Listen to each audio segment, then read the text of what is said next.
So good morning, good afternoon, and good evening to one and all, depending on where you're calling from. I would like to welcome you to this session on preparing for shocks, building capabilities for rapid pivots to meet emergency needs. This session is the second of the 3 sessions under the thematic area, sequencing, layering, and integrating humanitarian development and peace coherence of the Ideals Knowledge Sharing series. We would like to inform you that this session will be recorded. Before we start, we'd like to let you know that all events within the series will be available in 2 languages, English and Français. I'd like to invite everyone now to select their preferred language for the session. You can do so by clicking the interpretation icon at the bottom of your Zoom screen. It looks like a little globe, and you can select either English ou vous pouvez sélectionner le français. You can choose to mute the original audio or listen to it at a lower volume. If you have any questions, you can reach out to my colleague Camille through the chat box. Throughout this session, we will be using a shared Google document. Please find the link in the chat. And as I said on page 1, please go ahead and write your name, role, organization, and where you're calling from.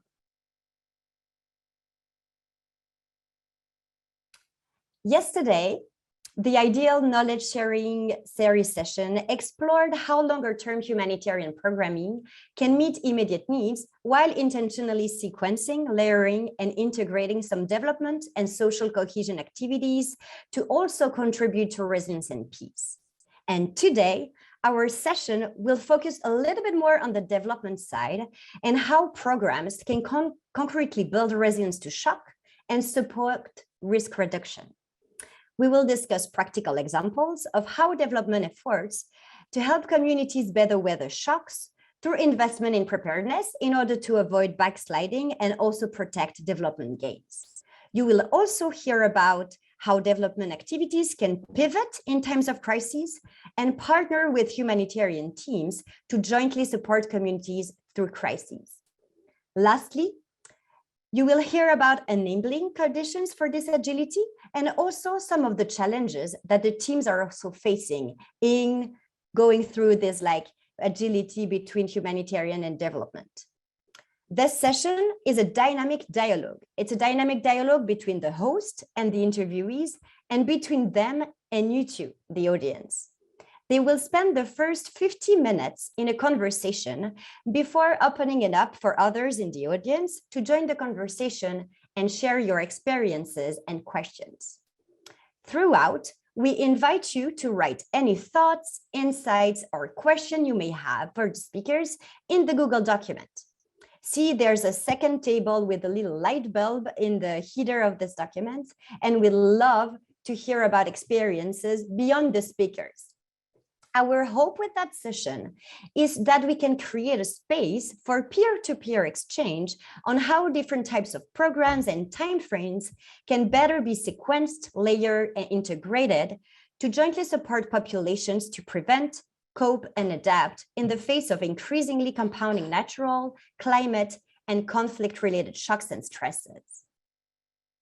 Before I pass it over to our session's interviewer, I would like to acknowledge who's in our room. We have a lot of different organizations represented and coming from a lot of different countries, including in Africa, in the Middle East, the United States, and Asia. So welcome everyone. And let's get started. So I am pleased to introduce this session's dynamic dialogue host, Perrine Piton. Perrine Piton has worked for the BRICS Consortium in Somalia for the past 7 years, and as the chief of party of that consortium since 2020. BRICS efforts focus on anticipatory action, crisis modification, bridging the gap between community and system programming, as well as agile management, which are all approaches that have proven relevant for resilience in Somalia. Perrine's humanitarian and development career began with the French embassy in the Democratic Republic of Congo and in various capacities for Concern Worldwide, UNICEF, and UNDP. With that, take it away, Perrine. Thank you so much, Pauline. Thank you, everyone. Good morning, good afternoon, or good evening for all of you joining from different places of the world. It's amazing to have you. Welcome to this session of the Ideal Knowledge series. And today we're hoping to reflect on the role that development projects can or could play in response to local shocks and disasters. And joining me in this dialogue are Seika and Tierno.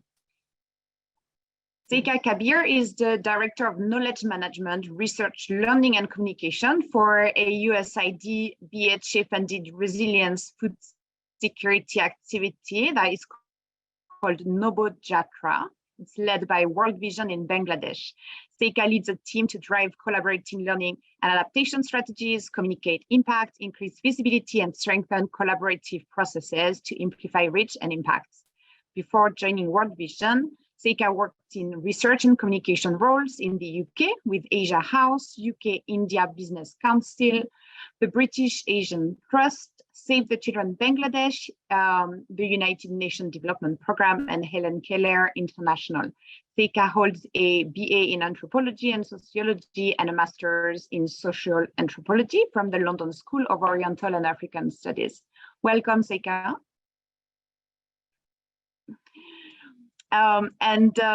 Tierno, our second speaker, Tierno Samba Diallo is the Chief of Party for a Save the Children-led USAID and BHA-funded RFSA in Mali. Tierno has over 22 years of experience designing and implementing development and humanitarian programs in West, Central, and East Africa.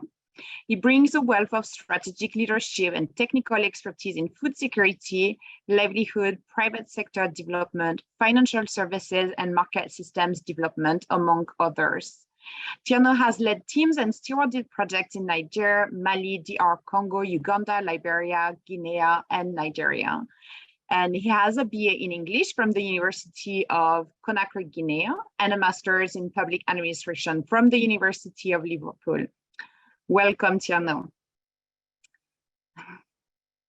All right, so we'll jump straight ahead, and to get us started in this dialogue, I'm going to ask Seika and Tierno to tell us about their current work and what context they're coming from and what they're bringing to the dialogue, including the type of crisis that you guys are facing in your different countries. Seika, do you want to start? Yes, sure. Thank you so much, Corinne, for that introduction, and greetings to everybody. So Nobo Jatra translates as new beginning, and it's a 7-year resilience food security activity that works in Southwest Bangladesh. It's implemented by World Vision and funded by USA Bureau for Humanitarian Assistance. Working in Southwest Bangladesh, our biggest challenge is climate change. The region is one of the worst affected by climate change, in terms of both rapid and slow onset disasters, such as frequent cyclones. We've had 3 in as many years, floods, rising groundwater salinity, and the impacts of climate change are actually increasing in severity and frequency.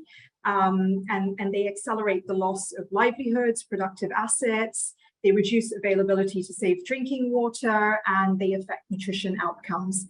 And to address these challenges, Nobo Jatra takes a very integrated approach. We layer and sequence activities in nutrition, health, agriculture, financial inclusion, market systems development with gender equality and social inclusion as intersectional themes.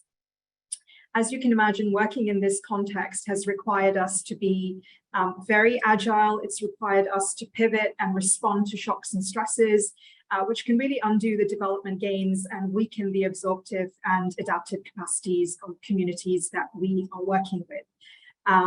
With that, I'll hand back to Corinne because I think we'll get into the conversation as we move on. Thanks a lot, Seika. Tierno, over to you. Thank you very much, Perrine. Good morning, good afternoon, evening, everyone, and thanks for coming in. I'm very happy to be here. And thanks to Ideal for organizing such an interesting kind of sharing knowledge. Saika, you discussed about Bangladesh, and honestly, I can see those communalities and very little differences from what is happening in Africa, the Sahel, and Mali is not exempted. So as they said earlier, Albarka, the program Albarka is in the local name or in many local languages in Mali, means realize the hope, human well-being, is a 5-year BHA funded program in Mali, targeting some of the most complex contexts and conflict affected regions in the country. And that is in central and North Mali. So Central and North Malian communities live today at the intersection of chronic vulnerability, food insecurity, protracted armed conflict since the military coup in 2012. These challenges are exacerbated by high poverty rates, worsening climate change, as she was saying about Bangladesh absolutely similar to Mali, and climate variabilities, drought, low level of trust between communities because of conflict between communities themselves, but also the severe armed conflict by a range of actors, including non-state armed groups, jihadists, terrorist groups, but also the state actors, the Malian regular armed forces, the UN peacekeeping mission in Mali, and other regional and international armed forces that are helping in that effort. And that is added with a high burden of internal displacement, and also to make even things worse for these communities came in the impact of COVID-19 for the last 2 years, and absolutely the war in Ukraine, and the economic community of West African states, ECOWAS embargo on Mali since the beginning of this year. These challenges are placing the most vulnerable household in such a precarious situation, compromising the ability of local systems actually to address the root causes of these vulnerabilities and impeding to pave the foundation for a sustainable and long-term development. This is the context in which Albarka is being implemented by Save the Children and 5 other partners, requiring, Saika was saying, adaptation, flexibility, agility, collaboration, learning, and complementary of effort with other actors in close coordination with communities, local and traditional leaders, government technical services, and line ministries, and most importantly, applying conflict sensitivity in every action we undertake in order to overcome these challenges and help the affected communities to take the necessary steps towards sustainable long-term development and for sure a journey to self-reliance. We hope to get to that in the next 5 years. We are in 2 years already, so we look forward to this and then sharing more on this. Over, thanks. Thank you. So thanks for setting the scene. And as we can see, we're facing 2 very different contexts, but in both cases, your projects are trying to reach long-term developmental goals and to address the root causes of the vulnerabilities while having to deal with very high vulnerabilities, but also with recurrent disasters, whether they're natural or man-made. And that's, I think, what is very interesting is that we are confronting developmental projects with a context that is also still very much affected by these deeply rooted fragilities, but also the additional impact of things like climate change or conflict. Tiano, just a follow-up question. Could you maybe try to give us a practical example of how your RFSA has contributed directly to HDP coherence? Thank you again, Perrine. Albarca is uniquely designed from the very start to directly contribute to the humanitarian development and peace coherence. That is by combining and integrating not only a humanitarian intervention into the activity to respond firsthand to shocks when they occur and stabilize household prior to rolling out recovery and development activities, but also applying, as I stated earlier, conflict sensitivity, do no harm, do good approach, and a dual scenario to pivot should access to some of the communities in some areas become impossible because of conflict and still be able to continue on development and resilience initiative. So started in October 2020, Save the Children and partners have designed Albarca in a flexible and adaptive way with the aim to improve the food security and resilience of communities of such conflict-affected areas through strengthening local systems and community participation. So partners on this include 3 local deep-rooted partners for each region. We are mainly in 3 most affected, conflict-affected regions in the country, and we selected those locally deep-rooted organizations for each region. That is J-Force in Mopti, that is in central Mali, ADICOM in Tombouctou, and TASA in Gao, those are in North Mali, and 2 other international organizations. One is VIAMO, specialized in technology for development, and the second one is Conflict Management Consulting, CMC, specialized in conflict sensitivity integration, especially in conflict zones where Albarca is being implemented. Further localization perspective and community ownership of Albarca activities are achieved by working and implementing activities through 8 local platforms or community-based organizations, and so that we make sure that they take ownership of all activities that we do from the very beginning and for their long-term development. So Albarca is a true example of integrated humanitarian relief and development nexus project, where the entry point is to reduce the impact of food and nutrition shocks on very poor and vulnerable households, to reduce the impact, as I said, on those, to shock responsive cash transfers. So that will help them to cope with and reduce the prevalence of acute food insecurity and malnutrition and get them stabilized. As they stabilize, we move on to the relief and development activities with them.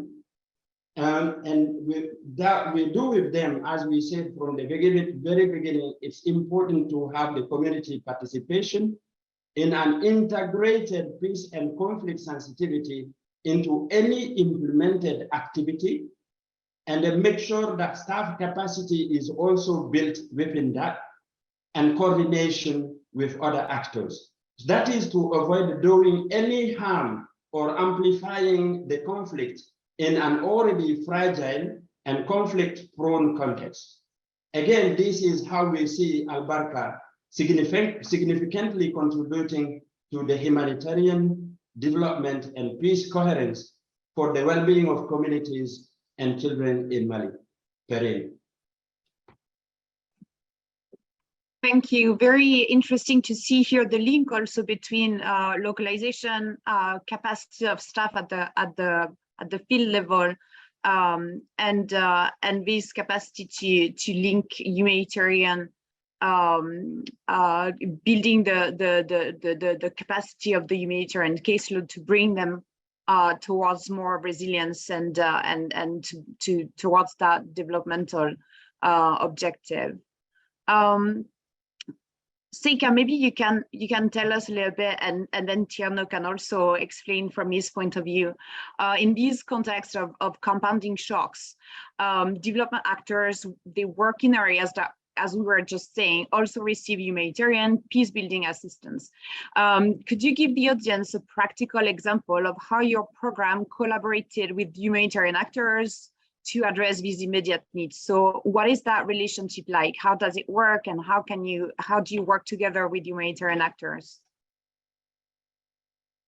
Okay, I'll start by saying that Noble Jatra is in the 7th and final year of implementation, to also give you some context and difference between TRNO's program and what I'm talking about in Bangladesh. And we, for the last 2 years, we have been in a 2-year extension where we are focusing almost exclusively on system strengthening, sustainability and transition, and handover essentially to government, private sectors, and most importantly to communities themselves. And TRNO touched upon this in his previous response, where the project talks about community ownership and partnership and coordination, and those themes certainly resonate with us in Noble Jatra as well.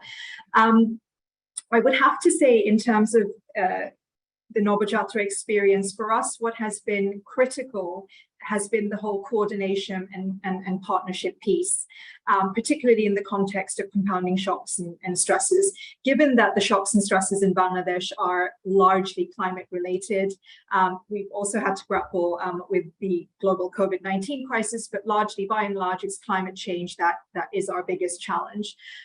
We are implemented in very close partnership with the government of Bangladesh. In fact, the way the project is branded, designed, if you go and speak at the community level or at the national level, it will say that Noble Jatra is implemented in partnership with the government and World Vision Bangladesh. Specifically, we work with the Ministry of Disaster Management and Relief for obvious reasons, given the context where we work. So I think what I'm trying to say is we don't do anything parallel, but we work within existing government structures. So whether that's water management committees, disaster management committees, the government of Bangladesh have a flagship program called the Cyclone Preparedness Program. We partner with them to build capacity, advocate for resources, and it really helps us to build in that ownership from, the word get-go throughout our implementation, through to the current phase where we're in, where we're focusing on sustainability.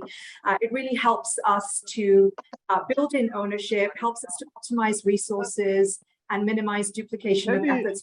We work as a partner with government. Okay, and as I mentioned earlier, since 2020, Noble Jatra have had to deal with a number of cyclones and flooding, which has caused displacement and affected a number of villages and communities where we work. And we have had to pivot, we have had to stay agile and implement responses. And this was done in close coordination with the government of Bangladesh. So whether we were implementing cash transfer programming, distribution of sanitation kits, repairing cyclone shelters or embankments that have been damaged due to flooding, it has all been done hand in hand with the government. And that has been the key coordination that we have done with other humanitarian actors in our working areas.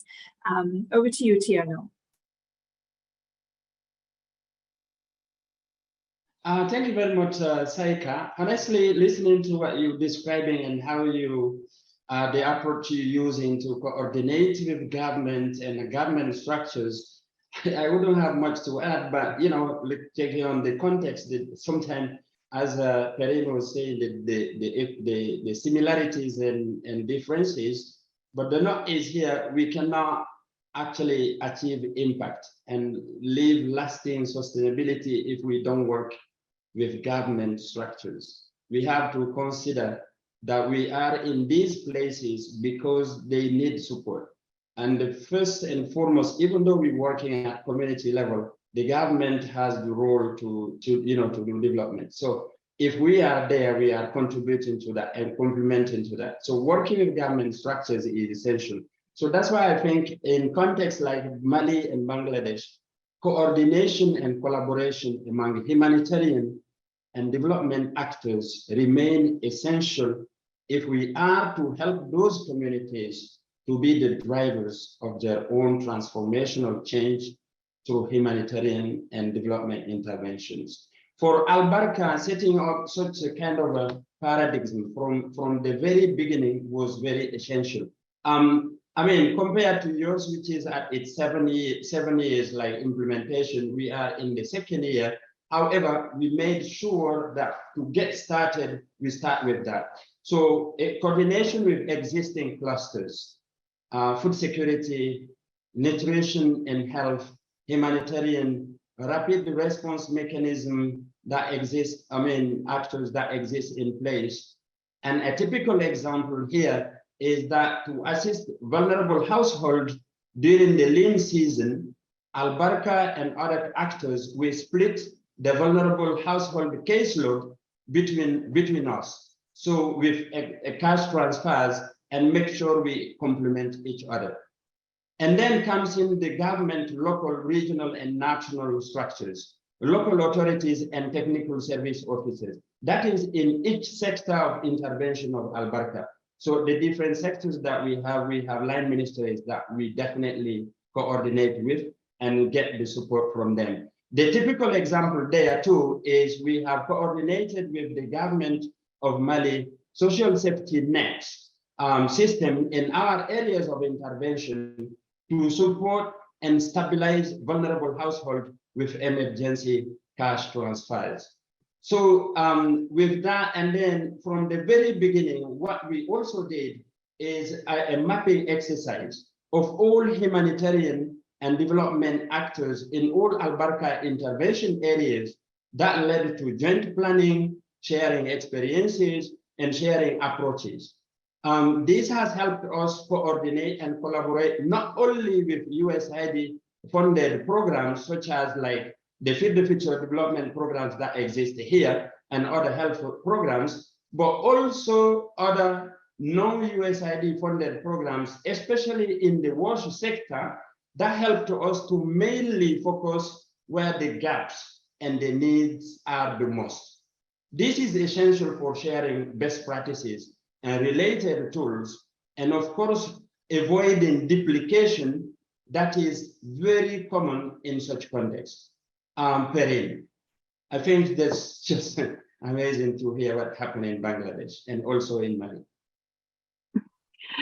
Thank you. And yeah, I think that you have found on both sides opportunities to really collaborate and support and come to complement gaps at the that maybe the government level were not able to address, but also you've had the same opportunity to have that collaboration coordination with humanitarian actors. And Tiana, you were mentioning the cluster system that is, you know, in many cases, the right place to find information.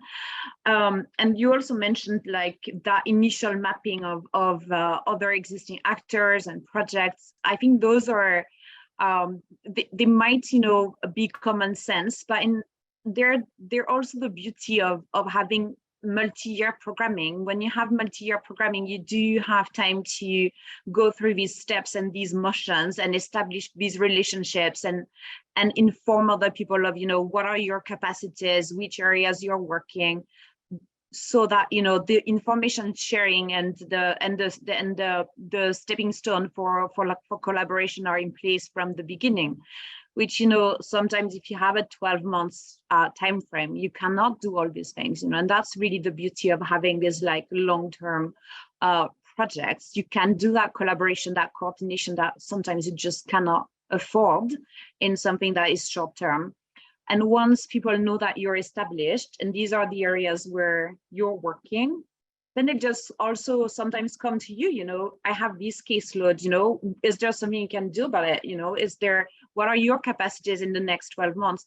So I think that's something that is worth noting. The time frame is also such an enabling factor in this type of collaboration and coordination, and whether it's the government or other humanitarian actors, really. And we are actually going through the same things in Somalia in the context I work on.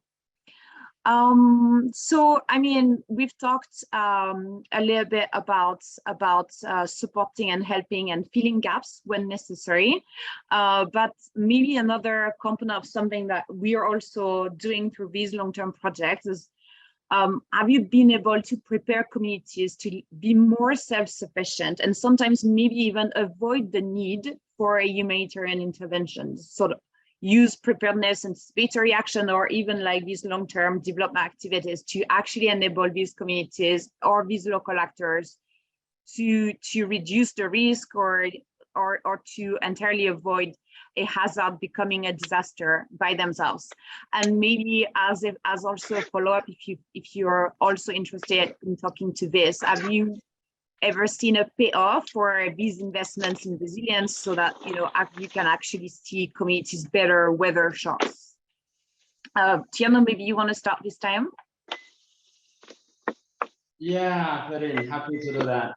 So I taken the lead this time before Saika, but I think it would have been lovely to hear from your 7 years program, but ever since. I mean, thanks for that question.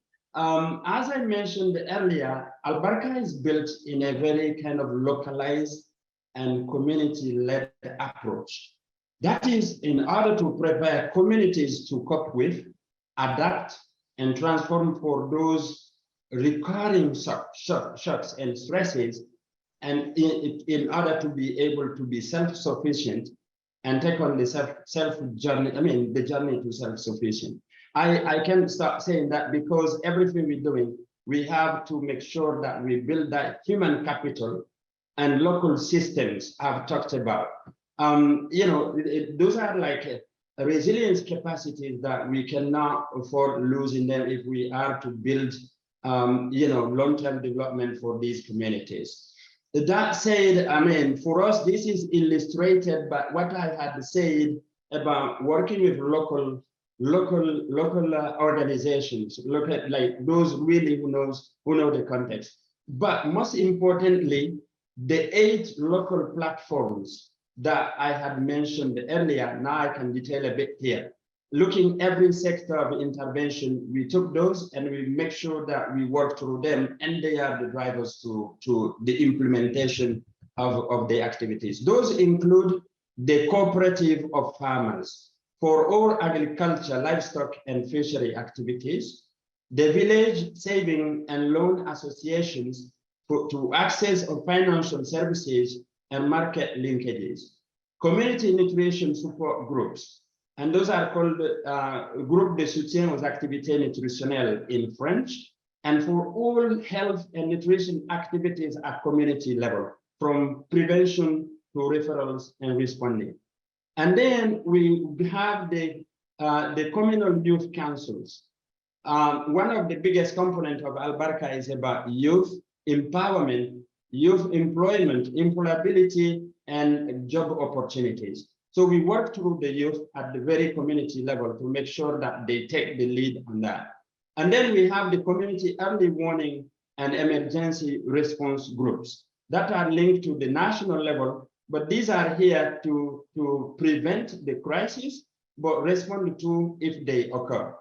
And then we have the village councils.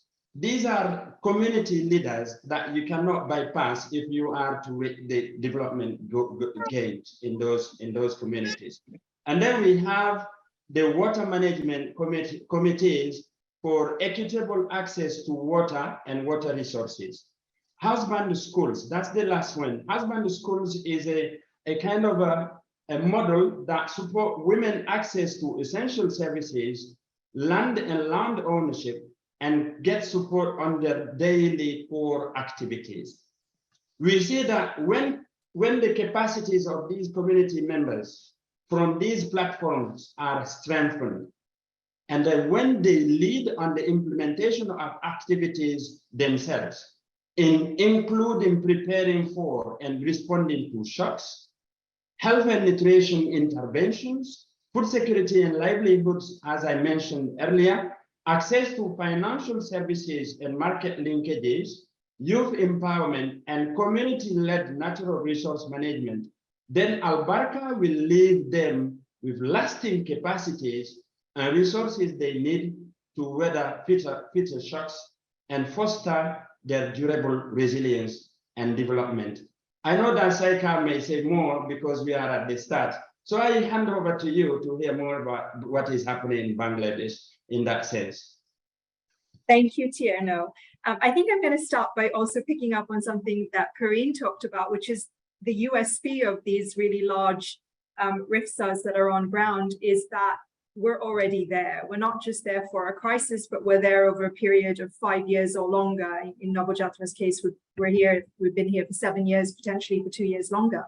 And that really means that you have the trust, the relationships, the operational structures, the really sort of granular understanding of local context, and that kind of helps you. And the point is that we work for the longer term.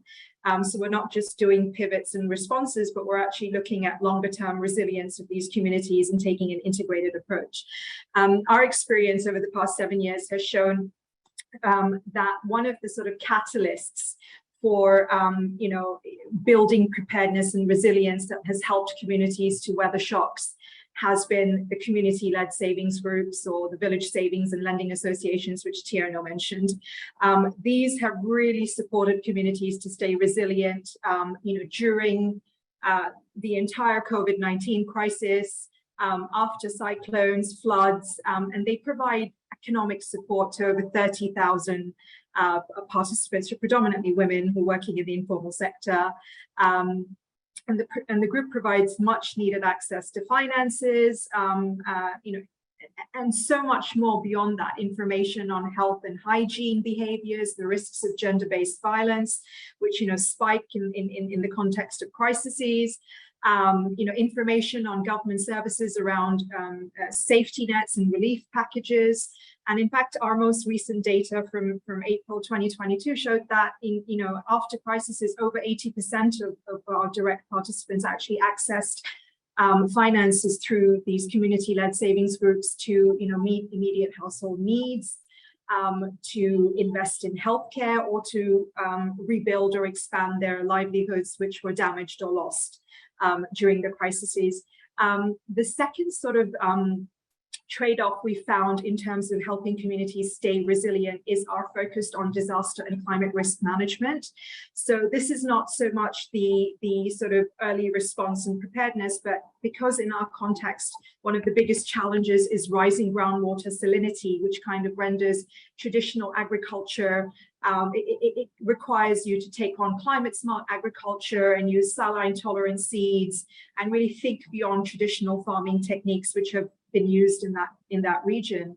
One of the ways we've done it is through partnering with private sector to introduce saline tolerant seed varieties which have higher yields, and then you have off-season yields so that our farmers are productive all year round. And we've seen tremendous results. As I said, we're uniquely poised because we're at the end of our program, and our latest data actually shows us that we have over 1,400 hectares of land under improved production technologies.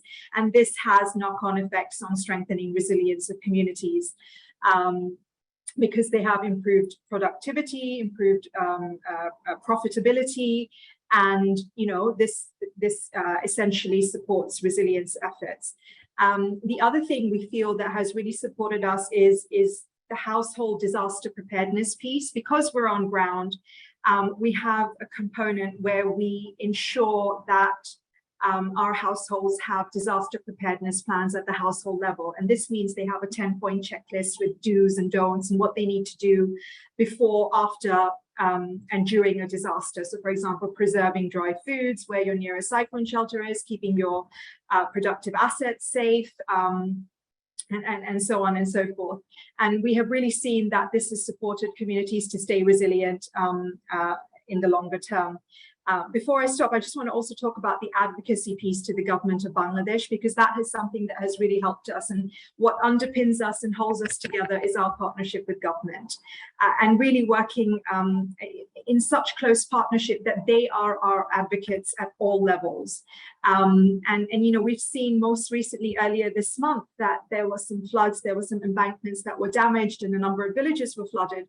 But there was no waiting for a national response. There was no waiting for an INGO or a Nobojatra to go in. It was the local government administrations in partnership with the trained disaster management committees, trained disaster management volunteers who went out there and repaired these embankments so that no more water kept going and flooding the villages. People were no longer displaced and were able to come home. And these are some examples of how longer term efforts are actually building the resilience of the communities that we work with. Thanks. Over to you, Corinne. Thank you both.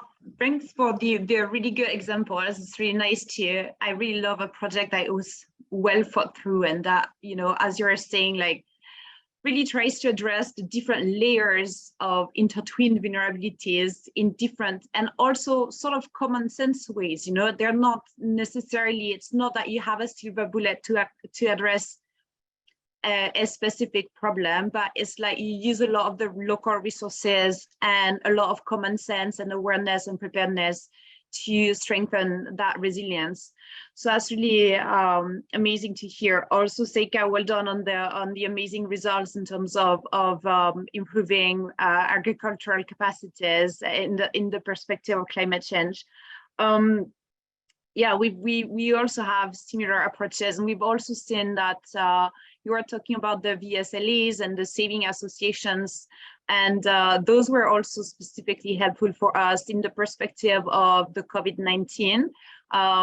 These structures on the ground, when there was no access for staff, they were like really privileged interlocutors that we could talk to, and they could action interventions for the project and raise awareness of the COVID prevention, these type of things. It was really an awakening, I think, for our teams to see that, you know, they can do a lot more, and it's true for a lot of local structures. They can actually do a lot more, and they're willing to do a lot more than that we might think.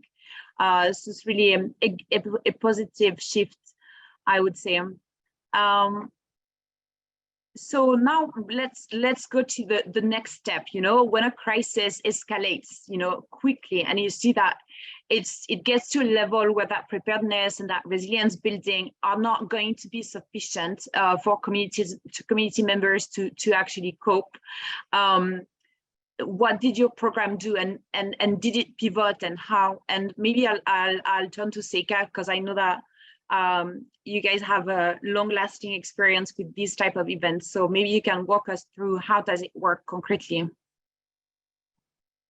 Okay, definitely. I think the tipping point of when and why you pivot is actually quite critical. And for us, when crisis escalates, and despite our best efforts to keep communities resilient, we actually rely on rapid assessments to understand the impacts of shocks and stresses. So to supplement our presence on ground and our relationships with the communities, we actually are fairly quick to deploy ourselves on ground to do rapid assessments, whether they're market assessments, COVID-19 impact assessments, cyclone impact assessments. We've even done assessments on the impact of GBV and child marriage in the aftermath of these crises.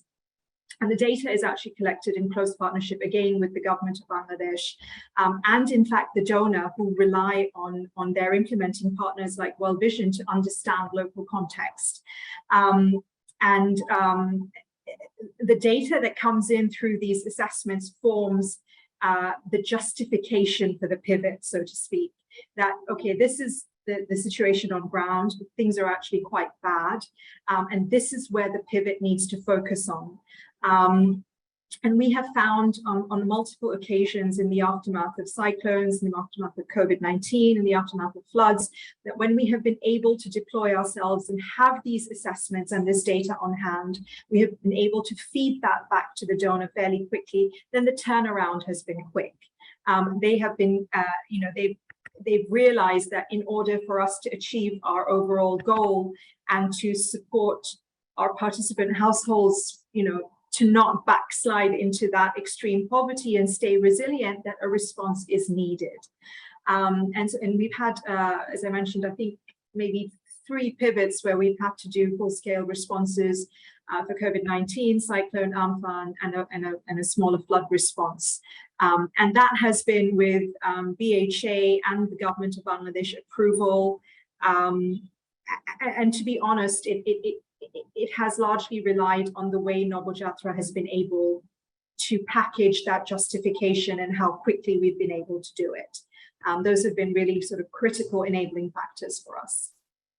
Over to you, Tierno. Wow, thanks, Saika. Sounds like a unique success story in pivoting in Bangladesh. Al-Barka probably will follow your steps in seeing what will happen, but we are only in the second year of implementation after the first year of refinement.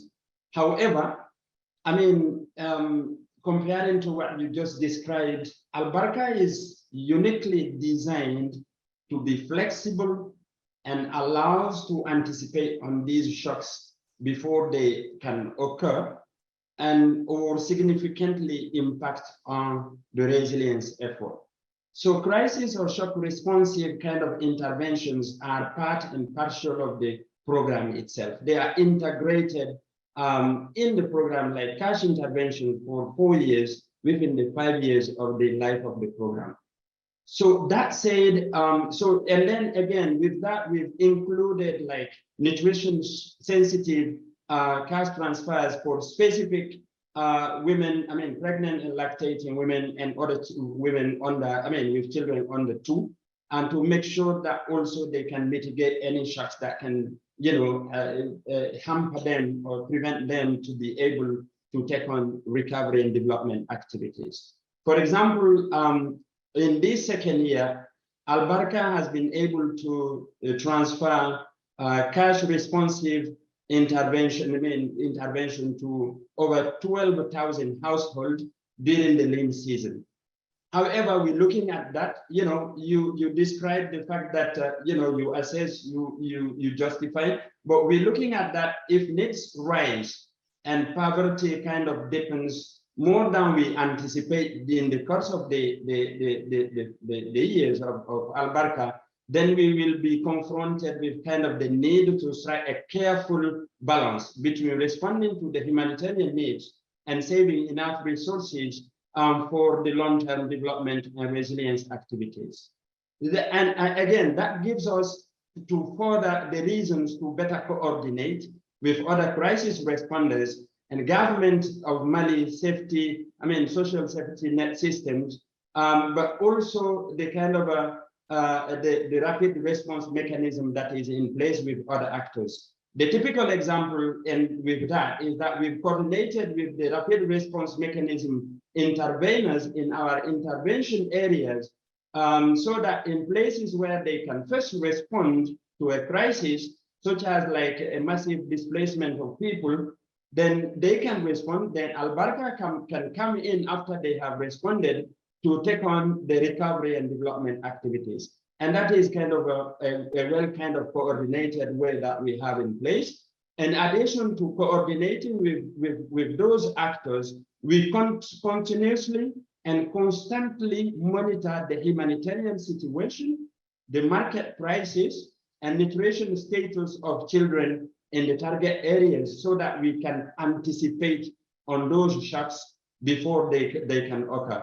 So this is a flexibility. I know you've talked about that pivoting that has been successful in Bangladesh, but honestly, this is a flexibility, an adaptability kind of mechanism that in Al-Barka that I would recommend for future programs to consider, to compare like to the crisis modification approach. I'm not challenging you, Saika, but I'm just saying that if you have that integrated in the program, then you will, and then you assess it constantly and know the situation, and you can anticipate. You can respond faster, and then respond, and then give that needed kind of support to the communities, compared to the time you will take to justify go to the donor and then go to the government, and then the time it takes, maybe before you can come back, it will be a bit late. So that's just my thinking, because I have done that before, but this unique kind of approach that Al-Barka has right now seems really to be very strong, that I would recommend. But I think we can still discuss about that if you want to challenge it. Over you to Perrin. I think, Corinne, is it okay if I just come in? Because I think Tierno's made a really great point there. And, we were awarded in 2015, which is quite a long time ago in RIFSA years. And certainly that has been one of our biggest sort of learnings, that we need to have a modality which allows us the funds to be able to pivot in times of crisis. And in fact, so far, I mean, we've had a lot of sort of understanding and an enabling environment from the donor to be able to pivot. But in terms of the timing and the effectiveness of just being able to deploy immediately, Tierno is absolutely right. Having a crisis modifier in place is something that we did not have. But now, as we are planning for a possible 2-year continuation of our work, that is one of the first things that we have incorporated into the design, because that is based on our learnings and, you know, the uncertainty and the frequency and severity of the shocks and stresses that we're facing. We need to have that, and there is a clear understanding of that as we move forward. There's also been quite a lot of buy-in from our donor in terms of the limitations we've had as a RIFSA in terms of how we actually respond. And one of the longer term sort of views that we've taken towards it, given that we know what the challenges are, and they're sort of getting more intense every year, we worked very closely with VHA, and we were actually awarded a parallel activity to Novojatra, which is focused on community-led disaster risk reduction mechanisms. So that is actually designed to complement and build on Novojatra's existing efforts, which are clearly not enough given the trajectory of the challenges that we're facing. And that has actually had a payoff. This parallel activity focuses exclusively on strengthening, you know, your disaster management committees, repairing cyclone shelters, investing in youth volunteers and other structures on ground who, you know, are your first responders, your early responders. And that has been another way that we've been able to complement our work. But certainly one of our biggest learning has been the crisis modifier, as mentioned by Tierno. Thanks. Thank you both. So interesting. And yes, we can see that we have two sort of parallel modalities, and one of them really allows for that agility, that flexibility to be already embedded and earmarked in the project, and, you know, to really feed directly that information about crisis and the need to respond or to anticipate, and having the capacity already on board. And the other one requires maybe more steps, more advocacy, and more reprogramming also, because you also need to identify these funding that you can reprogram. So it's a little bit more effort to put in place, and therefore or has an impact maybe on the timeline and also on the efficiency. So maybe just one more question about this. Were there like occasions where you were not able to pivot and you wish you could have, not necessarily in your current project, but maybe more generally, what happened? And is there something now that you would do differently, you know? Seika, do you want to start? I think by and large, we have been quite fortunate that when crises have really escalated, we have been able to pivot. But there have been other less severe shocks and stresses where we have seen our communities where we work really affected, but we haven't been able to, you know, support in a way that might have been needed at that time. But on the other side, as I mentioned, because of, you know, this long-term presence in the communities, we've also seen examples of early coordinated action from other humanitarian actors, from government, from communities themselves, because they have this capacity building and understanding of what needs to be done to stay resilient in the face of shocks and stresses. And as I mentioned, you know, earlier this month, we saw floods, but, you know, there was no waiting around for any response or anything. It was communities themselves working with disaster management committees and local government who went ahead and repaired the damaged embankments. We've also seen there was a cyclone in 2021, Cyclone Yaz, and that didn't necessitate a full-scale crisis because we saw early coordinated action from local stakeholders as a result, and they were obviously sort of their confidence and skills had been built because of all the capacity building and advocacy that we had done over time. So I think we don't really have an example of a time where we should have and we didn't. We were able to overcome that. But certainly that's not to say that, you know, in other situations you wouldn't have that, and that's where you would need your crisis modifier or a much more sort of flexible design to be able to respond. Yeah. Over to you, Tierno. Yeah, yes, I think you've been really lucky enough to have those the number of times that you have asked for pivoting, and that was successful. That's amazing, but of course I can hear, I mean, to the next move, as we did here, integrating all this into the program already from the very beginning. However, what I can add from what she has described here is that both modalities, while I haven't also experienced where it has been impossible to do, I have seen whereby, you know, the crisis can come in and you have many actors. That's my previous experiences in there. And before you can go and get all those justifications, we coordinate and see who other actor is there and ready to respond now, like the pure humanitarian responders, so that they can come in before the situation can get worse. I've seen that. But I would say both modalities really require flexibility, and that, of course, donor flexibility, adaptation, effective coordination, and constant monitoring of the situation on the ground. And those conditions can help pivot faster and provide appropriate responses to immediate needs, normally as they occur. So there is something slightly different that we call pivoting here in Alberta that we also anticipated that I want to share a bit. That is not like pivoting from resilience activities to humanitarian, but we've integrated what we call a kind of a flexible, adaptable dual scenario for geographical pivoting. So geographical pivoting is a bit different from pivoting activities. Geographical pivoting, how is this illustrated, or how we thought about it? That is the little difference between the context of Mali, where you have conflict, and Bangladesh, where you have the other factors that we described, the climate change related, and here there is the conflict and kind of severe conflict. So we anticipated, and if for security reasons, we have no access to an area, for example, and then we have developed like two scenarios. Let's say scenario one is that we have constant access, despite the conflict, we have constant access to communities. Then we can implement the full package of activities as planned. Then there's no problem.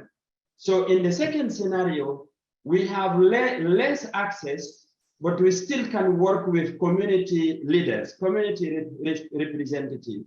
Then we developed activities that we can implement, and for that kind of scenario, whereby we can do remote management, remote monitoring, and from time to time supervision. But then, and the last one, if we have no longer access, we have seized to access to the area, and we've monitored for reasons of armed groups blockage are related, and we can no longer access to those communities, then we can pivot. We have identified alternative areas, and then that we keep in file, where we can pivot and still continue working while we can no longer access the other area. This has not happened as of yet, but this is an anticipation that we have put in place should it happen and we are not able to implement activities because of security reasons in a specific area. So with that, I think we don't wish to see it happening anyway, because if you've gone for 2-3 years implementing an area, if you have to completely pull out there, then restart in another area, that would become really complicated. So I, as a development and humanitarian practitioner for some time, I would highly recommend looking at these kind of element these kind of challenges and be able to anticipate and then rely on donor flexibility so that programs can be designed to include pivoting as we implement, but also looking at conflict as it is. Honestly, that brings in all we are talking about the essential for humanitarian development and peace coherence. Perrine. Thanks a lot. That was also very interesting to see that perspective on how to embed conflict sensitivity into your planning and to be ready for this type of shocks, as well as the natural disasters. We are going to pivot to the discussion with the audience in just 3 minutes. We are also pivoting as part of the session, but I just wanted to maybe put one last question to you guys. Do you have any recommendations on how we can encourage and build capacity for development and humanitarian teams to better plan together before a crisis takes place? So not only in the response, but also how do you plan, how do you prepare together before a crisis takes place, and how do you improve that collaboration and that coordination? Seika, do you want to go? Yeah, I think what this conversation today has shown us that sort of division or that separation between the two is no longer as relevant, and it's quite blurred actually because of the way the world is and the challenges that we're facing. Tierno's context, although completely different to Bangladesh, so many of the issues resonate across Bangladesh, and it shows us that we need to think of it in a much more holistic way and not in the traditional humanitarian and development way. To not go back to repeat what I've already said in terms of the coordination, but if possible, to integrate those teams to the extent possible. You require those enhanced capacities so that teams are able to be agile enough to implement, whether it's a development program or a humanitarian response, based on rapidly evolving contexts. And critical elements include, your staff capacity building, joint annual work planning, budgeting, and area-based coordination, which is something which is gaining a lot of momentum in Bangladesh in terms of area-based coordination on issues around cyclones, floods, or waterlogging, whatever the issues are in your context with external actors, agencies, governments, donors, so that you are not working in silos, but it's always sort of in a coordinated, integrated way to be able to support communities to stay resilient in the short term and the long term. Tierno, over to you.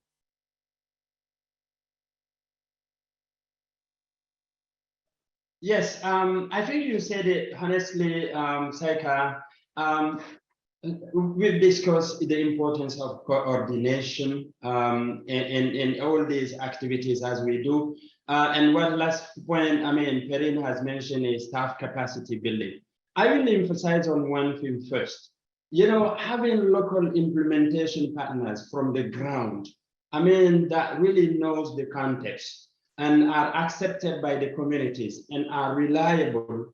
This has been essential for Abarca and for timely humanitarian response, but also rolling out these kind of development and resilience activities in such a complex situation, where otherwise, it would be impossible. So I just want to emphasize on that localization, the importance of that. However, staff capacity building, it is essential and must be among the top priorities for our interventions to be successful. I think one of the challenges we are facing in these programs is really having that kind of nexus human capacity from humanitarian pivoting to development. So in most cases, you can find staff that are qualified for humanitarian interventions, and they are not necessarily qualified for development activities, because then humanitarian you are giving up, but development you are spending less resources, but you're building human capacity. And you really those kind of systems and related to make sure that communities can take ownership. So I think that's how I will really kind of make the point, saying that focus on that, build the staff capacity. If you cannot get those development qualified staff qualified on development, you hire them and you build their capacity from the very beginning. But be careful. I always tell the team that be careful. You have to have kind of a kind of good staff retention policy in place. Otherwise, you build their capacity. The next day, another organization has taken them, and you have to start all over again. And then you do that. So you make sure you have them, and you know the impact of losing such a staff, that you build the capacity. When you lose them at that point, the impact that will have on an development program. So you start all over again. So for me, integrating that and taking that from the very beginning, making sure staff capacity is integrated, included as one of the pillars for our intervention, is essential to achieve that long-term development for communities. Perrine. I love that we end on this. At the end of the day, it's all the human beings in this they're at the core of everything. So if you have good staff that have good relationship with communities, that have good relationship with the government, that have good relationship with the donors, you'll probably be able to achieve a lot more than if you don't have all of that, and it's true that, it's not only about hiring the right person, it's having the capacity to keep them on board once you have, once they know the project, they know where it's going. So thank you both. We're just a tiny little bit over time, but it's fine. We're now going to try and bring in the audience. Thanks to everyone that have posted their questions in the Google Doc. If you have not yet, please click on the link in the chat, and you can still add questions. And in the meantime, Seika and Tiana and myself will start addressing some of them. And please, if there are questions that are that I'm not interpreting in the right way, or that's not exactly what you wanted to say, please feel free to raise your hand and come in. It's open for comments. So I think one of the first question is regarding context monitoring, and regarding Tiana's comments about coordinating with humanitarian actors and responding. Daniel would like to know what kind of regular monitoring, context analysis, needs analysis does Al-Barka have in place, and how does this information system inform decisions to respond in a certain way? And the question goes further, is this systematized, and what are the recommendations for development actors? So basically around collecting information and using it for decision making. Well, a very interesting question, and I believe this is Daniel Joliker, the guru in resilience, but thanks for that question. Absolutely, it is systemized within Al-Barka. So from the very beginning, we have the early warning system and the humanitarian actors monitoring the crisis or vulnerabilities in the country. And those assessments are conducted on a yearly basis. For Al-Barka, we have a specific team that we hired from the very beginning. They have developed the kind of monitoring indicators related to kind of the type of shocks and stresses we have within the target areas, and that is also coordinated within the early warning system of the government of Mali, so that the information we collect through our staff, that the capacity is built, and then making sure that we know exactly what is happening, from an area to the other. We're starting from nutrition status, food security, and related market prices increases, and related all that together. We do monthly kind of monitoring and reporting, and we do analyze that, and that informs some type of the intervention from the humanitarian response, but also in the recovery and the development interventions. So it means that from our team, we sit together and we see this time we have seen a change. Right now we've seen a kind of increase in prices for many reasons, the embargo, the war in Ukraine, the grain are missing and all that, and the conflict itself. So with that, we have to see, and as I was saying earlier, that's where you will have the needs that will increase, humanitarian needs, and be careful how you balance that, and then make sure that that is very smartly analyzed and responded to, while you still having resources to do the resilience activities. So that informs for us decision making within the program. We share the data with the early warning system, but as well as the BHA in place so that they know what is exactly happening on the ground. And that has been very helpful for at least the 2 years for now that we've been implementing Alberta. We haven't finished the second year yet. But thanks for that question. And hi, Daniel. Thank you, Tierno. So I'm just going to check with Danielle if she has any follow-up question or comments that she would like to add to this. If so, please, Danielle, just unmute and come on board. Thanks, Perrine, and merci, Tierno. No, I think that was a great, it was a very concrete response. And I love that you were sharing about the integration between what the teams collect for shock monitoring and how that fits into the government system on early warning. So nothing further to add. Thank you. Thanks a lot. All right, so let me see and pick another question from the board, and please feel free to continue adding questions. Not that we'll necessarily be able to address them all, but you feel free to come in. And by the way, you don't need to add them into the categories that have been created. Just feel free to add at the bottom, no problem at all. Maybe a question on monitoring and measure of success. So what are the indicators of success that the programs point to? What is the data that is used to quantify how much more resilient the participant household or communities have become? So that's a question that maybe we'll ask Seika. What are those key indicators of success that you're using in your monitoring system? And maybe, you know, after these 7 years, you've had time to adjust and revise and find the best possible indicators to measure that resilience. Yeah, that is a great question. I actually saw that as well in the list. So I think I mentioned during the conversation that, for example, when it comes to, and this also builds on the previous questions in terms of what we do with our assessment data and how do we use it to inform our pivots. So on the one hand, we have our annual monitoring indicators. We have baseline and endline monitoring indicators, which we've just had preliminary results from our endline come through, and we're going through that. So on the one hand, we measure our progress against certain set indicators, for example, around climate smart agriculture and the number of the hectares of land that are under improved production practices, the yields of the value chains that we support.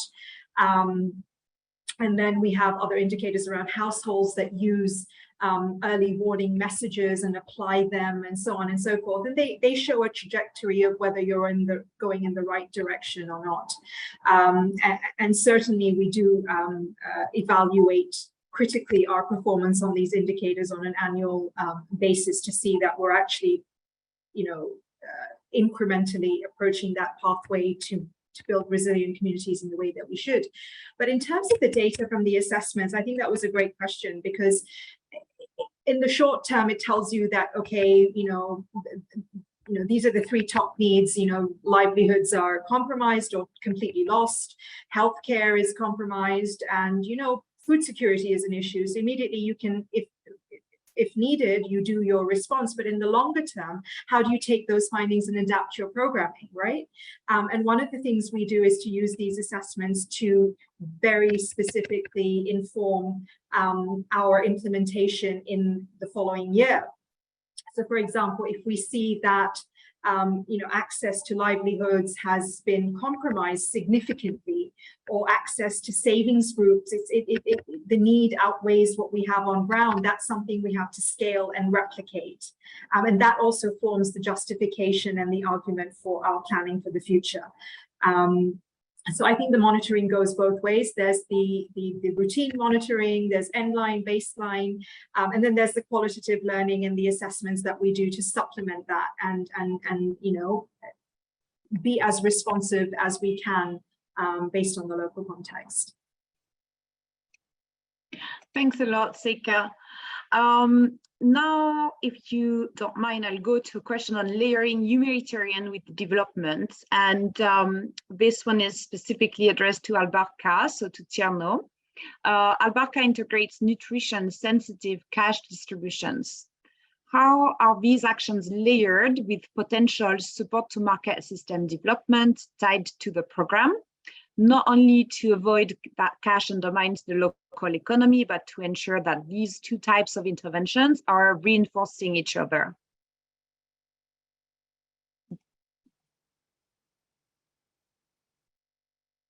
Oh, Tierno, you're on mute. Oh. All right, I see that. That's okay. It's a tough one, I agree. The one? No, I'm just looking at the question. Can you just, I'm going to put it. Do you want me, hi, this is Pauline. It was actually my question. Do you want me to maybe rephrase it a little bit? I was wondering, because I know you're doing cash distribution that it's integrated within your program. And I was wondering if your program also support market systems development. And if so, how do you make sure that the cash that is being injected in the communities while you are also supporting market are reinforcing each other rather than undermining each other? Right. Thanks for that. You know, when we talk about the nutrition sensitive cash transfers, this is based on our cost of the diet and SBC formative research from the year of refinement that we conducted, and found the level of you know, lack of income for the, you know, of communities we targeting is so high that sometimes the cash response alone is not enough, especially for that particular caseload of pregnant women, pregnant and lactating mothers, and then those with children under 2. And then we segmented that in a way that we can provide additional support to those specific women, so that, you know, they are able to meet the nutritional need for themselves, but also for the children. And that is, we have all the kind of the nutrition group, you know, work activity support groups on the ground, and the mother-to-mother kind of groups also that visit and make sure that they are using the cash for normally feeding themselves and related. Albarca is not typically kind of value chain market system the program per se. We are focusing much more in kind of production access and consumption to first meet the food security need of communities we are supporting. And then we look at if there are any surpluses as we do monitor the market, and we do kind of provide support to local service providers and kind of private sector, private sector organizations at local level. And even from those platforms I described, they also support so that they have additional kind of source of income that link to the market. We do that, and we reinforce our collaboration and coordination with the Feed the Future I mentioned earlier, that are programs specific for market system development. And we see how we can interlink our producers to that program so that they have full access to the market. So this is how we are seeing this and coordinating so far. And as I said, we are in the 2nd year, and we just introduced the cash sensitive nutrition, the nutrition sensitive cash this year, after learning from the 1st year, and we're going through it and then see what we can learn from that additional intervention that we have included in our year 2 planning. That wasn't there in the 1st year. Thank you. Thanks a lot, Tierno. So I have another question, but from Jen.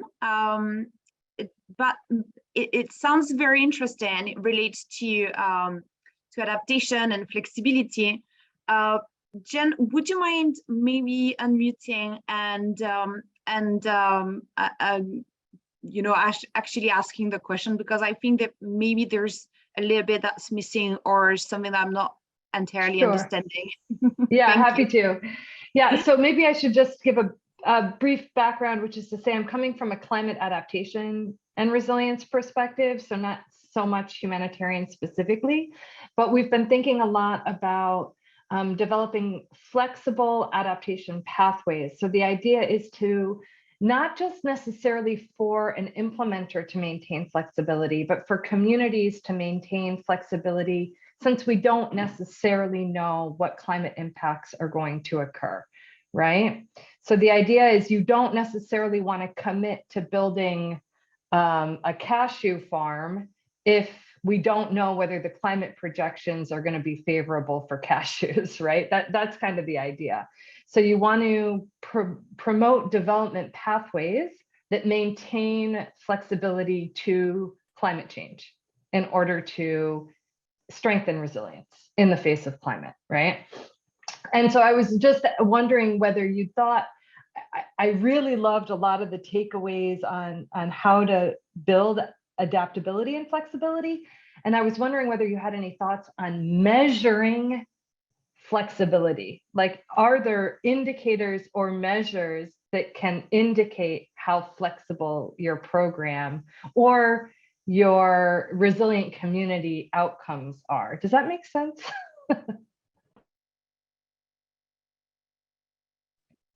I think it does. It's very interesting. We've been thinking a lot also recently of, basically how do you measure communities' agency towards climate change? And I do not have the answer. I hope that Tierno and Seika have an idea about this. Yeah, Seika, do you want to try?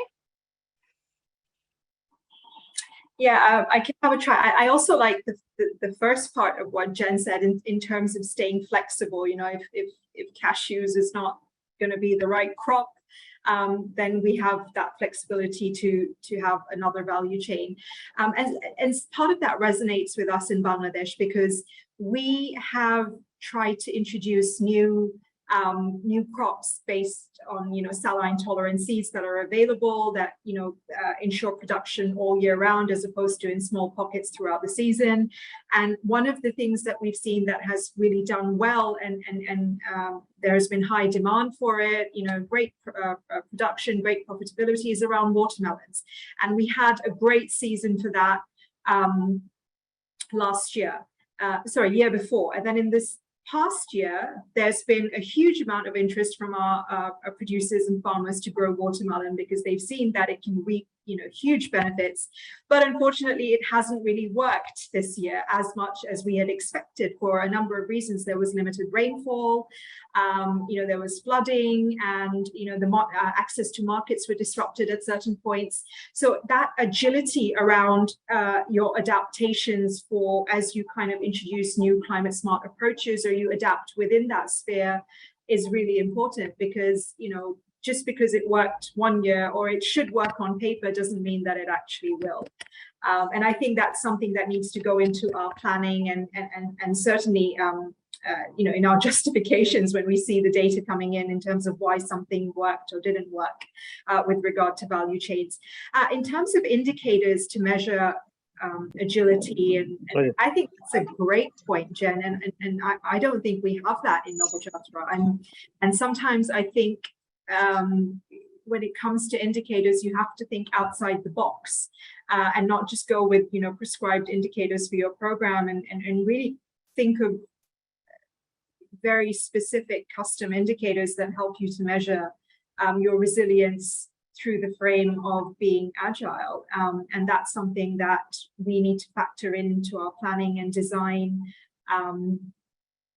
as development practitioners, because I think the generic black and white indicators are not always going to tell us what's going on ground, and measure the change or the progress that we want to see. So I think that's food for thought for all of us. Well, I think Saika, you took on that hard one, but very interesting one, Jane.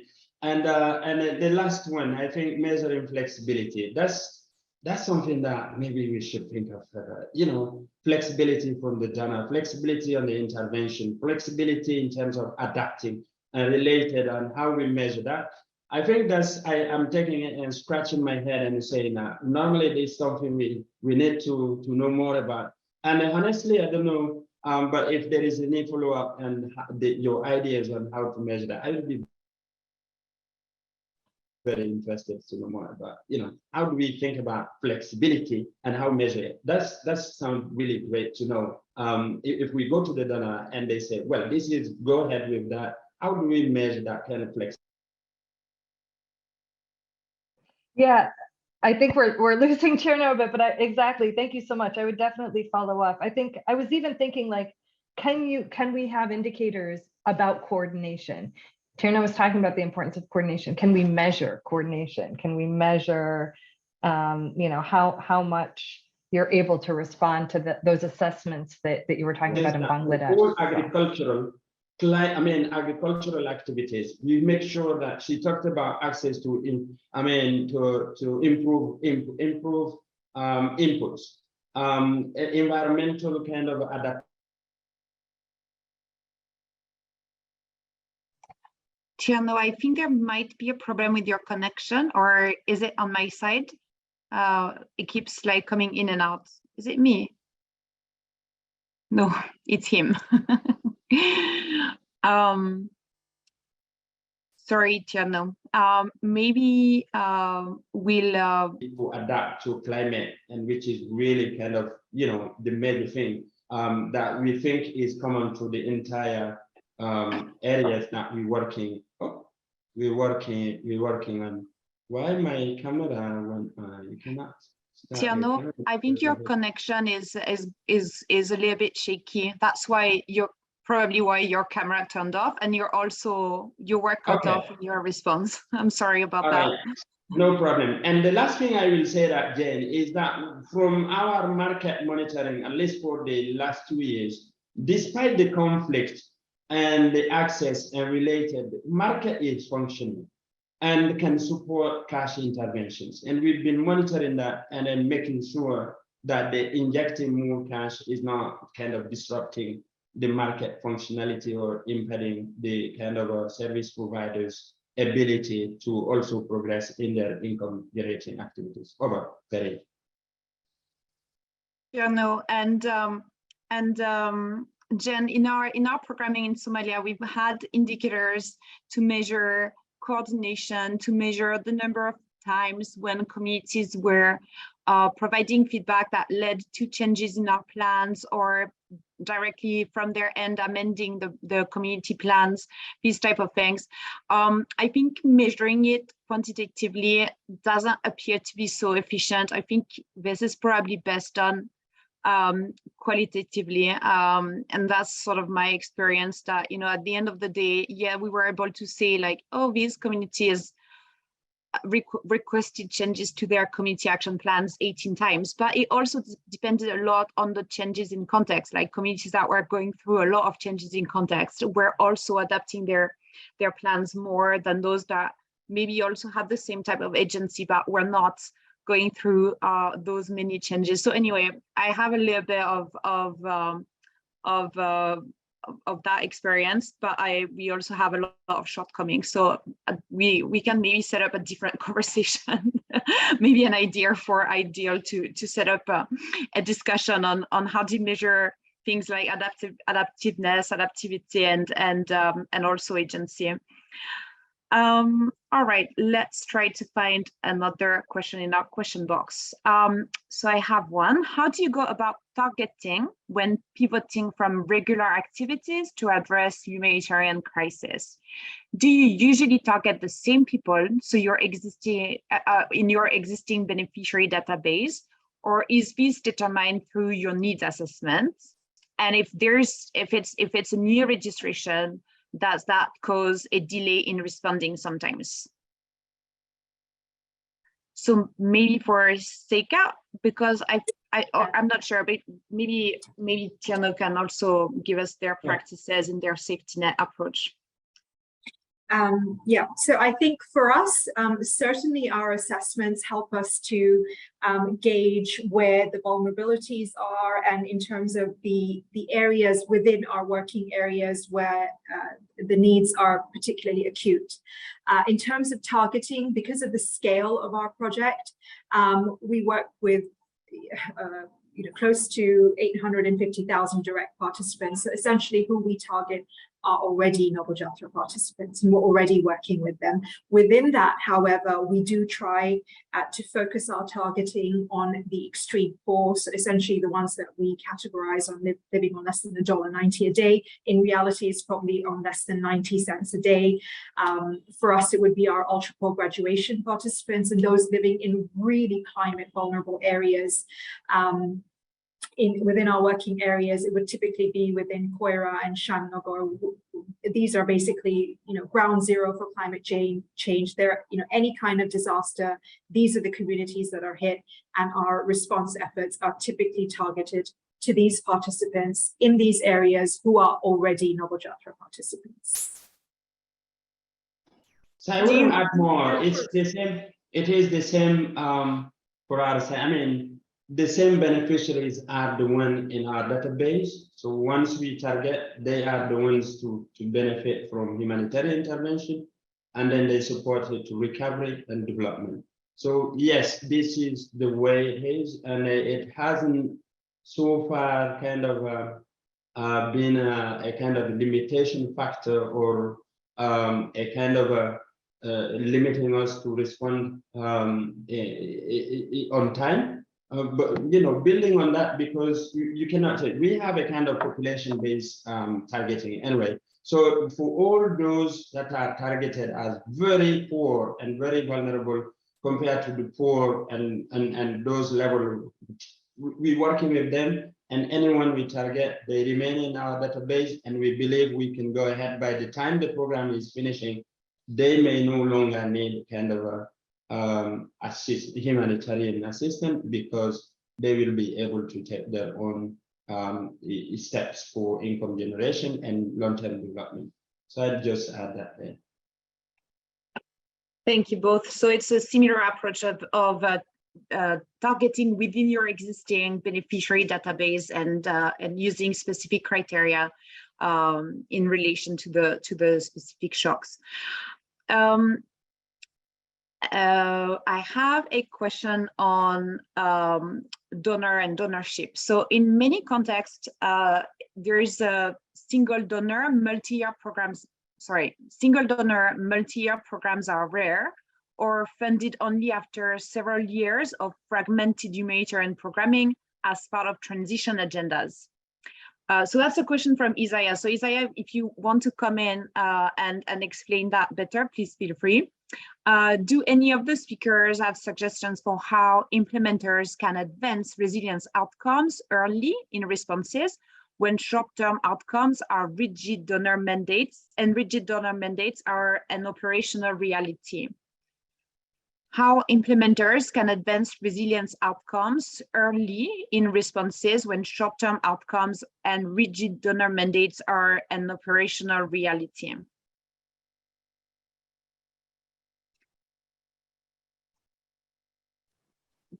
Tierno, do you want to try?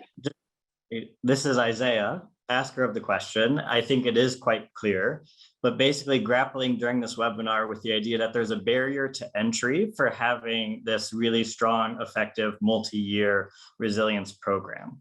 So for those who are working in a resource mobilization space, before that barrier to entry is passed, what are potential recommendations or lessons learned when we have the resilience agenda, but perhaps the donor doesn't exist yet, who has that hand in glove match? From my perspective, I mean, the suggestion here would be, I think we've discussed a lot on how it should be. The way we should go is an integrated way of humanitarian development, humanitarian relief, and development per se, the nexus as it is.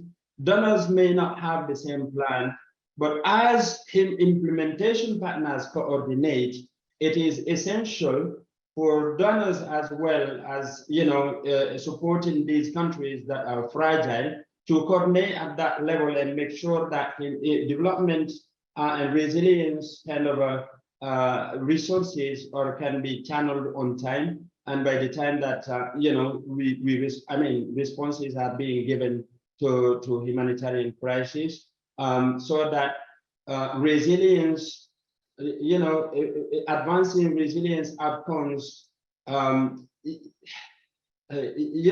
not be achieved when there is too rigidity in terms of a donor mandate. And operationally, I would say again, this is the flexibility we all have been talking about, if I understand well, in a way that it is not only in the operational context, but also in the donor side, and to make sure that those strategies align with the needs and align with communities where these are implemented, so that we can see the advancement per se. If these are not done on a time and there is a distance kind of duration between humanitarian response and then kind of resilience programming, I think we will still be here and seeing that we have always this humanitarian caseload growing, and it will be difficult to resilience outcomes. So I'm not sure that maybe that's the most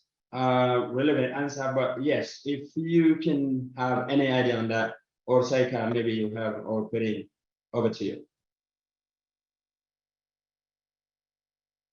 Saika, do you want to come in? I have a just very briefly, I completely agree with Tierno, and I think in terms of that donor rigidity, I think what we are seeing increasingly is that donor rigidity is not as rigid as it always might have been in the past, because there is an acceptance that despite your best laid plans and your proposals that are approved, there does require a degree of flexibility based on rapidly evolving contexts that, despite our best planning, we don't account for. Case in point, the COVID-19 crisis. And I think for us, in terms of the resource mobilization as you're designing programs and really taking into account all the challenges and taking an integrated approach to have a great program that addresses all the channels or all the challenges in a really holistic way, and layers and sequences interventions, you still need that flexibility, whether that's in the form of a crisis modifier, whether that's in the form of resilience monitoring, or having some flexibility within your budget to pivot. I think it's basically just how creative we can be, but be open to the fact that there will be course corrections and pivots needed. That is guaranteed. No matter what context we work in, we will have to stay agile on that front. Thanks, Tierno and Saika. And if I can add maybe one point, I think that as we were, having this dialogue earlier, we talked a lot about working through local actors, working through local structures, working with communities, and I think that if you're maybe for some reason in a specific context stuck with like very humanitarian programming, those are still things that you can invest on if you're using saving groups, or if you're using very strong participatory approaches with the communities, or if you're working with local partners or with the local government, you're sort of already creating the conditions for resilience building. You're creating that enabling environment. You're creating these pathways that you can then, at the next funding cycle, even if it's still humanitarian funding, you can still say, we've built these local structures, we've worked with these local structures, they're capable of taking on board some of the response. So some of them may be able to actually have small grants to implement some of the response, or they can do their own water trucking, provided they have a small grant, or some local structures can run the health and nutrition facility instead of us. And year on year, you'll end up having a humanitarian response that's a lot more resilient or resilience oriented. And when then comes the long-term multi-year funding, you'll just be able to branch onto these structures that are already been established and capacitated, and you'll have a much more efficient programming. So that's just like maybe another way to see this. We are going to take one last question before we start wrapping up and highlighting the key takeaways. This question's from Erickson. Erickson, would you like to come in and maybe ask your question directly? Yeah, thanks a lot, Perrine, and all the panelists, Sika, and also Cherine, for informative, I could say, discussions. So my question, I think, goes to Sika. Sika has indicated that the BHA activity in Bangladesh does not cater for crisis modifier. So my question is to basically figure out whether there are other avenues, for funding that will ensure, timely response, and also making sure that the identified humanitarian needs are met on time, and what could be the role of the inter-cluster body in that regard. Thank you, and over. Thank you. So just to clarify, were you asking about how we managed to pivot so far despite not having the crisis modifier? Was that part of the question? Yeah, that's how the question entails, but also the role of I could say the cluster body. How do they advocate for funding? Thank you, and over. Yeah, so for us, because we are a very large RICSA, we had some flexibility and breathing space with our budget after our midterm evaluation, where there were certain recommendations that came through that freed up funding, and because certain partnerships and processes were not deemed to be very effective or very cost effective. So we did have cost savings, which gave us some flexibility to be able to divert those funds. And we were very, very fortunate to have that. We realized that. So we were able to divert cost savings into the responses that we had, and typically we try to take the funds not from any direct implementation, but for example partnerships that we had in place with learning partners and so on. When we kind of instead of outsourcing that, we did all of that work ourselves, and we built staff capacity to be able to do the learning piece as opposed to through any external actors. In terms of coordination with the clusters, there's a very strong disaster risk reduction cluster across Bangladesh. It's very sort of vocal, and it's got a lot of authority, particularly when it comes to the government declaring a humanitarian response or a crisis, or whether it kind of spurs donors into action. And it's participating in these clusters and advocating and sharing resources, data, information, so that a really holistic picture of this of the crisis across Bangladesh is put forward, and really having a strong say in that, and for example being represented or chairing clusters to be able to advocate, influence, and really kind of shift funding or behaviors around how we respond to shocks and stresses. That has been a key part of our advocacy efforts, I would say. Thanks. Thank you so much, Sika, and thank you, Erickson, and thank you to all of you in the audience that have shared their questions. Unfortunately, we're running a little bit out of time, so we won't be able to address the other question. We're shifting now to the key takeaways. Before we wrap up the session, I'd like to invite the audience to share again in the Google Doc. So if you go to the bottom, there's another page where you can add your key lesson or takeaway from the session. And in the meantime, while you're doing this, I'm going to ask Tierno and Sika to each share 3 points. So an insight on collaboration and learning that they'd like to share with our humanitarian counterparts to improve HDP coherence, an insight for their development peers, and a general takeaway from the session. Tierno, do you want to start the exercise? All right, thank you very much, Perrine. That one, I think it has been what it is, but the insight on collaboration and learning.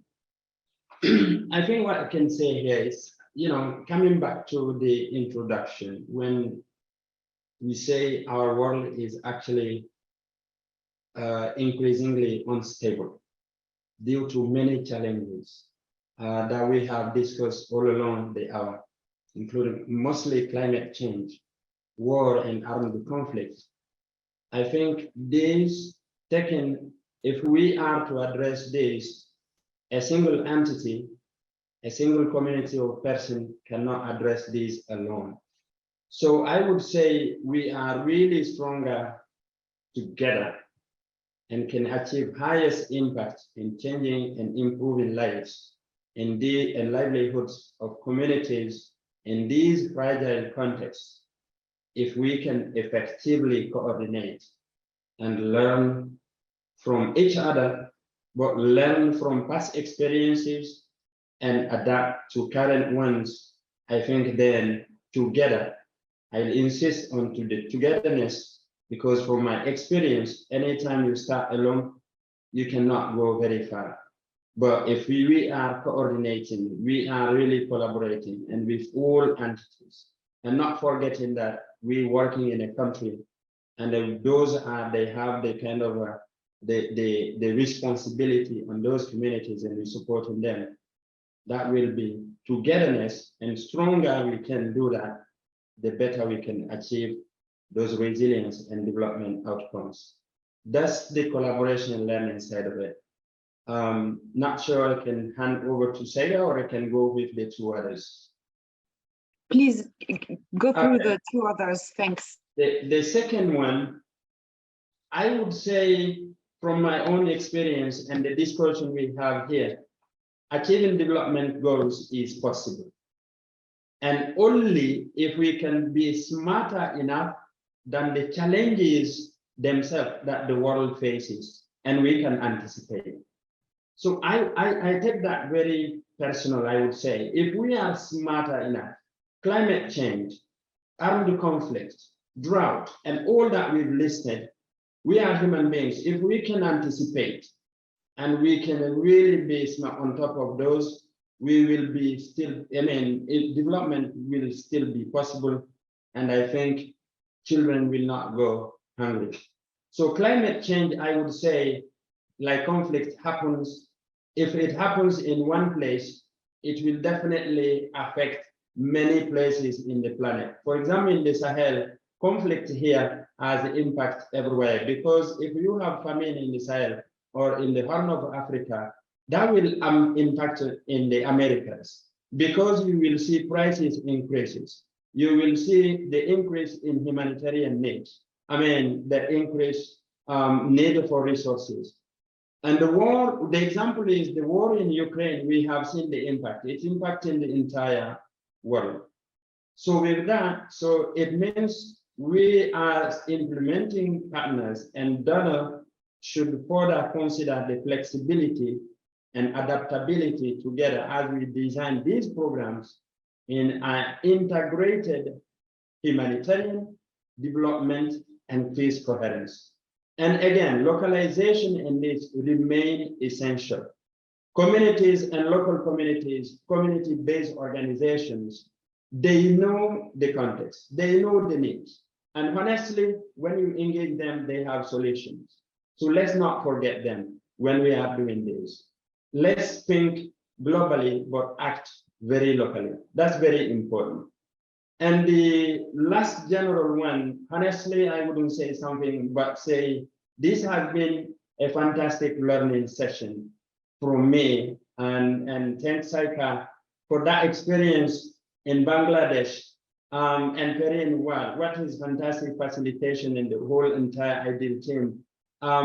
I can imagine being better on this. And then, but and then as Saika described the impact of the program after 7 years, and I hear her on like the VSLAs, the Village Loan and Saving Associations, and the impact that it has made, I very much look forward to sharing again Albarca outcomes in 5-year time. I mean, in 2 or 3 years time, to see what we have achieved to these local, by reinforcing these local systems and building the human capacity of these communities for Malians and Malian children. Thank you so much, and absolutely appreciate it. Thanks a lot, Tierno. Saika? Okay, those were great, Tierno. I think for me, the first one on collaborating and learning would be to build upon the coordination piece, as I know Tierno also mentioned, and it's coordinate consistently, coordinate early, coordinate throughout. The more you coordinate with government, with your donor, with humanitarian actors, with local partners, which Tierno very nicely described in his program, the more you will see enhanced resilience capacities, the more you will see integrated programming between humanitarian and development. I mean, those lines are blurred anyway, but the coordination piece, the sharing of learning, whether it's for, you know, collecting data, assessments, joint monitoring, whether it's for the advocacy piece, just making sure that you're coordinating with all the critical stakeholders within your context. For the second one, in terms of a key takeaway for development partners, the USP for us is that we're there on ground, we're there for a long time. We have the networks, the relationships, the trust, the operations on ground. We need to leverage that because we know what works in terms of keeping communities resilient.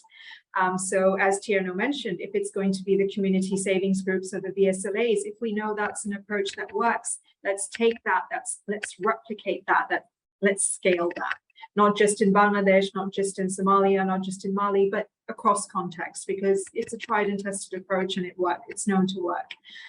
Similarly, for climate and disaster risk messaging, if we're seeing that partnerships with private sector are supporting communities to stay resilient, to expand and diversify their livelihoods and productive assets, that's another thing we can replicate because it shows that communities are staying resilient in the long term.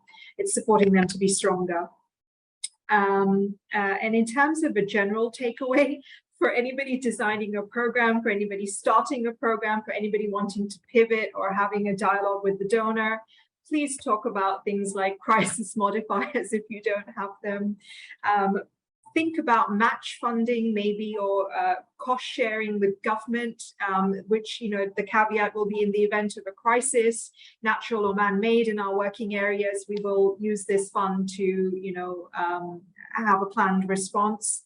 And certainly the crisis modifier or any other creative means of having that agility to respond to unforeseen shocks and stresses despite your best laid plans. That would be the final takeaway. Thank you so much. Over to you, Karine. Thank you, Saika and Tierno. Amazing takeaways and final points. Mine at the end of the day is that probably we need to reframe our thinking and maybe realize that to some extent multi-year projects such as yours might well be the ideal first responders to at least to some crisis or to some developing emerging crisis. And that's something to think about as we discuss about the Nexus. Just going to hand over to Pauline to thank the audience and to thank these two amazing HDP resilience stars that are Tierno and Saika. Thanks a lot for your insights and sharing your experience. And thank you, everyone. Over to you, Pauline. Thank you very much, Perrine, Tierno, and Saika. I haven't introduced myself at the beginning of the session. I'm Pauline Chibli, Senior Resilience Advisor at Mercy Corps, and I will be also closing this session. I will start with sharing some key takeaways that we've seen in the Google Doc and also from what I've heard from you. I think that collaboration and learning have been highlighted as key to invest in for building resilience and ensure complementarity between humanitarian development and peace building actors. It has also been highlighted that contextual information, context monitoring, and continuous assessments, including of community needs and aspiration, are absolutely critical to achieve our goals. And finally, measuring flexibility of donors, programs, and communities themselves, according to the evolving context, seems to have generated key interest among the speakers and the audience, and how we can measure success of coordination and its impact on building resilience. There has been a lot of emphasis on coordination, but not for the sake of coordination per se, but for joint monitoring, advocacy, and joint planning to achieve a common goal. And this coordination shouldn't be only about like external actors, but include at the heart of it, community structures and local government bodies. And that wraps up the second session of the sequencing, layering, and integrating thematic area of this Ideals knowledge sharing series. And tomorrow at the same time, we'll have the last session for this thematic area. We will be about leveraging different donor strengths to achieve HDP coherence. So some of the questions that have been asked today in the Google Doc about like the donors and how they can support this flexibility will probably be answered tomorrow. So join us tomorrow. And tomorrow then it's the last thematic, the last thematic area. We are closing this 4-month knowledge sharing series organized by Ideal. We started this at the beginning in June. And there will be a accumulation event towards the end of September. We hope you will join us for that, and registration will launch soon. We'd love to hear your thoughts on this session so we can improve on our future events. Our session survey is linked in the chat, and it should only take around 3 minutes or less to complete. We'll keep the Zoom meeting open and play some music in the background as you complete the survey. Thank you again, all of you, for joining us, and hope to see you soon tomorrow. Thanks again. Goodbye, everyone.